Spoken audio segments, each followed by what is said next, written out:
একসময় জঙ্গলে এমন অবস্থা হলো যে পশুরা সত্যের চেয়ে খবরের ওপর বেশি বিশ্বাস করতে লাগলো। সেই জঙ্গলের সবচেয়ে জনপ্রিয় চ্যানেল ছিল তোতা নিউজ। তার অ্যাঙ্কার ছিল এক রঙিন তোতা, যে জোরে চিৎকার করা, চকচকে চোখ আর উচ্চস্বরে কথা বলার জন্য পরিচিত ছিল। তার কানে যাই ফিসফিস করে বলা হতো, সে না ভেবে না যাচাই করে মাইকে তাই উগড়ে দিত।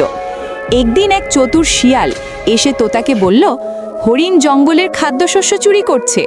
তোতা না কোনো প্রশ্ন করল, না কোনো প্রমাণ চাইল। সে সঙ্গে সঙ্গে চিৎকার করে বলল, ব্রেকিং নিউজ, হরিণই জঙ্গলের সবচেয়ে বড় চোর।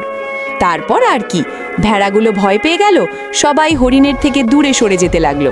জঙ্গলে হইচই পড়ে গেল, কারণ আগে হাঙ্গামা, পরে সত্য। কিছুদিন পর সত্য সামনে এলো। আসলে খাদ্যশস্য সিংহ তার নিজের গোপন ভাণ্ডারে লুকিয়ে রেখেছিল, আর শিয়ালই মিথ্যা ছড়িয়েছিল। কিন্তু তখন অনেক দেরি হয়ে গেছে, হরিণের সম্মান ভেঙে গিয়েছিল। আর তোতা, সে পরের দিন আবার নতুন খবর চিৎকার করে বলতে ব্যস্ত ছিল।